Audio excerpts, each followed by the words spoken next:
Hi, I'm Billy Block, and welcome to the Billy Block Show, where each and every week we ask the question, is social media working for you, and how it applies to the music and entertainment world?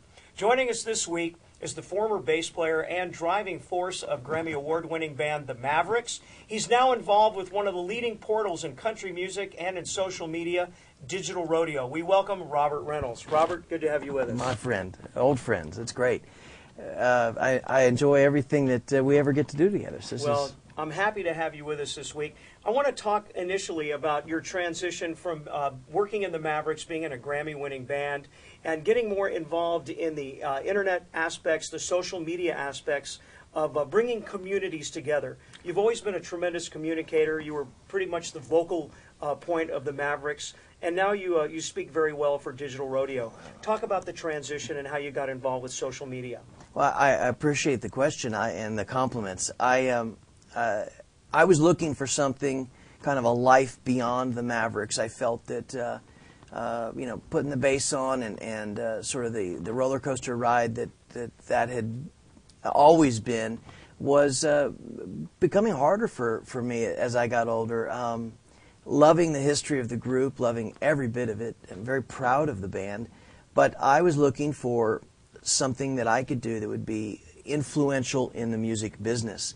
And early on, there were many speculators back in the early MCA Nashville days that thought if there was a member of the Mavericks that would make the leap across the fence to the music business, it would likely be Robert. So I think I've taken care and fulfilled that prophecy. And right they were, and rightly so.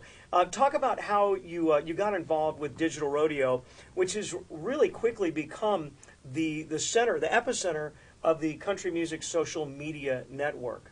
Well, very kind for you to make that observation. We're working real hard. We're entering our third year of business as a company. As I said, I was looking for something that would be as exciting to me on the business side as the Mavericks had been on the art side, the music side. And after actually several years of sort of exploring ideas, I ran into a young, vibrant team of creative people that had a company called Digital Rodeo. They needed a communicator on Music Row, and I felt that that was something I certainly had a handle on. I'd made a lot of friends over 15, 16 years, and was excited to bring that communication skill to this company. So now you've got these great communication skills. You've got a new company, Digital Rodeo. What was the initial thinking when launching Digital Rodeo? How are you going to attract an audience? How are you going to bring people to Digital Rodeo to create this online community? Well, it's funny. The social side of our company, the guys who had envisioned a purely social Digital Rodeo, imagined country music fans gathering to talk about their passions for the music. I saw something that was, in my opinion, more exciting on the horizon, which was the portal that would entertain this group of people. No matter what the social audience was, starting with a few thousand people, as you then approach your first 100,000 people, you needed more than just a place they could chit-chat with each other. You needed stunning access, exciting access, engage them.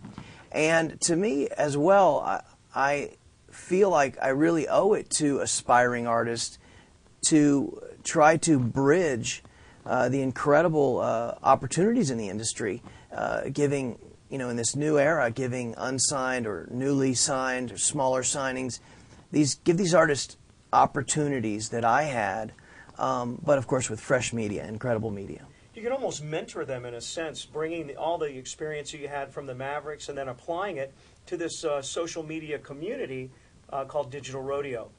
Talk about the meteoric rise of Digital Rodeo as far as membership, the ability to attract the big names in country music, and to accomplish the things that you've done in just a 3-year period. Well, again, great compliments there. One of the things that we are really kind of stringent on is that everything we do with the major labels, the big management groups, and of course then the artists they represent, everything we do is sanctioned, signed off. We're not just grabbing interesting stories and kind of cobbling that together and throwing it on our site. We're really big about making sure that we have communicated clearly what we intend to do for that artist or those artists, and what we believe our value is to them. So everything is sanctioned. We are going behind the scenes with a Keith Urban by the proper channels, and therefore we're getting closer to Keith, giving the fans that the proximity you and I have together today. We think that's exciting, and it's done in a very I think tasteful manner. As well, one of the things that I think people are not as aware of is that besides the community that is fans of country music, we are somewhere around 5,000 unsigned artists right now, and growing. And I think they make up a huge, vibrant component of Digital Rodeo. I have to agree. And what you've done is you've managed to bring the casual country music fan, and I shouldn't say casual, they're rabid fans, actually. And you also have a community of unsigned artists that are looking for the type of exposure that Digital Rodeo can provide. To wrap things up, talk about the future and where you see Digital Rodeo going and how you can continue to build on this tremendous success in building the community. Well, I mean, we believe that, something that was mentioned early on here, we believe that instead of trying to just attract and capture an audience and keep an audience, we want to be part of a main street or an intersection of country music in this case. So, for example, if fans are as excited about CMT, GAC, the Grand Ole Opry or Opry.com, we want to be that other corner. We want to be, DigitalRodeo.com, a place that, if someone had a question at the water cooler on Monday morning about country music, they'd be as likely to say, hey, let's check it out. We'll go to Digital Rodeo. They probably have the answer. That's a great way to do that. Yeah. All right, Robert, thanks for joining us. Billy, always a pleasure. All right, I appreciate I'm Billy it. Block. Thanks for joining us for the Billy Block Show, where each and every week we're going to ask the question, is social media working for you in the music and entertainment world? We'll be back soon. Thanks for joining us.